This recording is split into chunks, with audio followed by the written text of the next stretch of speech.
নমস্কার সম্মানীয় দর্শকবৃন্দ, আপনারা দেখছেন ইন্ডিয়া পোটেটো নিউজ। আর আজ আমাদের প্রতিনিধি রামকমল চ্যাটার্জি টেলিফোন মারফত কথা বললেন উত্তরবঙ্গের কোচবিহারের দিনহাটার বিশিষ্ট আলু ব্যবসায়ী সুব্রত দাসের সাথে। চলুন এখন দেখে নিই চলতি বর্ষায় উত্তরবঙ্গের আলুর দাম, আলুর নিকাশি ও আলুর বর্তমান পরিস্থিতি নিয়ে কি বলছেন সুব্রত বাবু। পাশাপাশি আমরা জেনে নেব দিনহাটার আলুর সার্বিক পরিস্থিতি ঠিক কি আছে।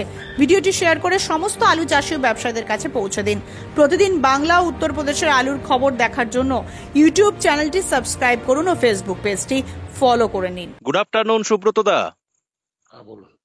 সুব্রত দা, আপনাদের মোকামে আজকে মোটামুটি রেডি আলুর কিরকম কি দাম টাম আছে, একটু খবরটা দিন সবার ফার্স্ট।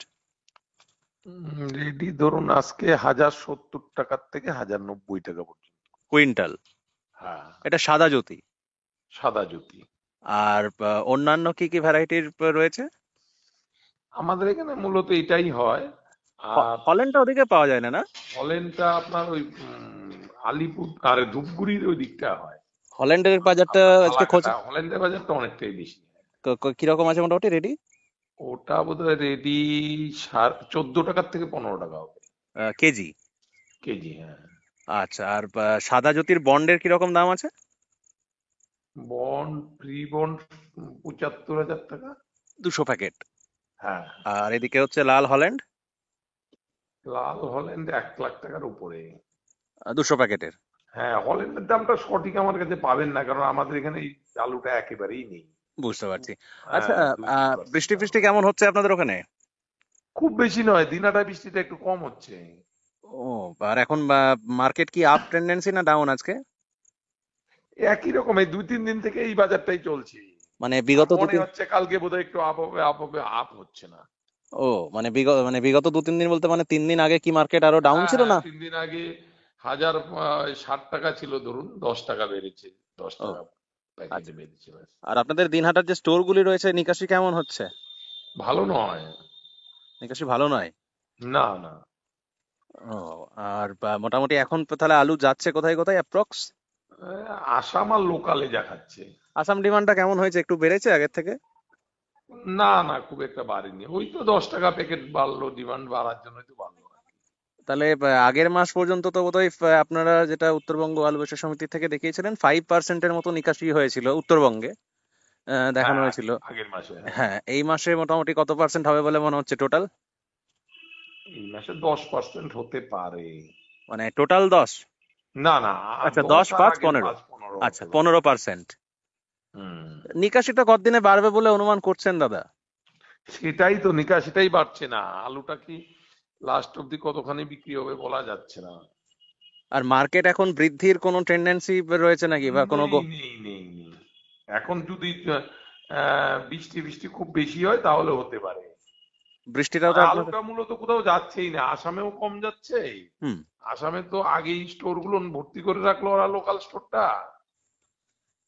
ও, হুম। যার জন্য আসামের স্টোরের, লোকাল স্টোরের মালগুলোও বেরোচ্ছে। আর যতখানি ডিমান্ড হওয়া উচিত সেই ডিমান্ডটা নেই। ও, আলু সেলটা কম। ও, তাহলে এখন কৃষকদের মানে মনের অবস্থা কি রকম কি রয়েছে? কৃষকরা তো ভালো মানে। নয়, সবাই লসে মালটা বিক্রি করতে চাইছে, কিন্তু হুম। সেটাও খরিদ্দার পাচ্ছে না। আলুর আর। দিকে সেটাই কম। আলু নেওয়ালের লোকটাও কম, হুম। কেনার লোকটাও কম, বিক্রি করার লোকও কম। যেমন হুম। হুম। কেন, লস তো প্রচুর। এক হুম। এক হুম। গাড়িতে আপনার হুম। ধরুন হুম। হুম। 20,000 থেকে 30,000 টাকা লস হুম। হচ্ছে। হুম। হুম। হুম। হ্যাঁ, তার মানে আপনার কি বলি, 2 টাকার থেকে 3 টাকা কিলোতে লস হচ্ছে। হুম। আচ্ছা, এই যে ধরুন এখন যে ধরুন যারা আলুটা নিকাশি করছে, মোটামুটি কৃষকরাই কি বেশি নিকাশি করছে না ব্যবসায়ীরাই করছে? ব্যবসায়ীদের হাতে আলুটা এবার কমই ছিল। হুম। ওই ব্যবসায়ীদের আলুটা মোটামুটি শেষই বিক্রি হয়ে গেছে। এখন কৃষকরাই মালটা বিক্রি করছে, আচ্ছা। কম দামে বিক্রি করতে চাইছে না, যার জন্য মালটা বেরোচ্ছে না।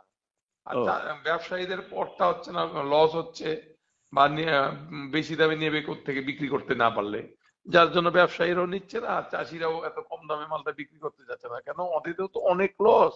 হুম। অনেকটা কষ্ট করে চাষ করার পরে যদি লস হয়, এটা আচ্ছা। ওরাও মেনে নিতে পারছে না। বলতেছে তাহলে দেখবো, আরো তো সামনে হুম। হুম। 3-4 মাস সময় আছে, আচ্ছা, যার আপনার জন্য আলুটা বের হওয়াটা খুব কম। আপনাদের যে দাদা দুটো স্টোর রয়েছে, দুটো স্টোরে কি রকম নিকাশি আছে? খুব খারাপ, দুটোতেই খারাপ। বাবা, বলেন কি মশাই! আর হ্যাঁ, দুটোতেই খারাপ। আর এমনি বাইরের আলু টালু ঢুকছে নাকি আপনাদের ওখানকার লোকাল বাজারে? বাইরের আলু ঢুকছে না, লোকালটাই নেয় না, আর বাইরের থেকে কোত্থেকে? সেটাই তো। হ্যাঁ, তো তাহলে এখন আলু নিয়ে কি ভাবছেন, বার্তা কি দেবেন কৃষকদের? ভালো কিছু ভাবছি না গো, এখন আর ভালো কিছু ভাবছি না। কেন, মালটা তো খাচ্ছে না। যদি মালটা বিক্রি হতো, আমরা যেটা ভেবেছিলাম দামটা কম থাকলে আলুটা বেশি বিক্রি হবে, হুম হুম কিন্তু হুম। সেটাও এবার দেখছি না। মানে ফট করে মার্কেটটা বেড়ে গেলে তো প্রত্যেকেরই ভালো, তাই না? হ্যাঁ, একটু অন্তত 2 টাকা কিলোতে বাড়া উচিত। হুম এখন একটাই বাড়ার ইসে আছে আমাদের, হুম। যদি আমাদের গভর্নমেন্ট কিছু আলু কিনতো, আমরা সেটাই আশা বা করবো হচ্ছে গভর্নমেন্ট কোথায়? কিছু আলু কিনে নেই। না, সেটাই বা কিনছে কোথায়? সে তো প্রথমবারে না, তো কিনছে না। যদি কিনে নিত তাহলে দামটা বাড়তে পারে, তা না হলে আর কোনো লাইন নেই এখানে।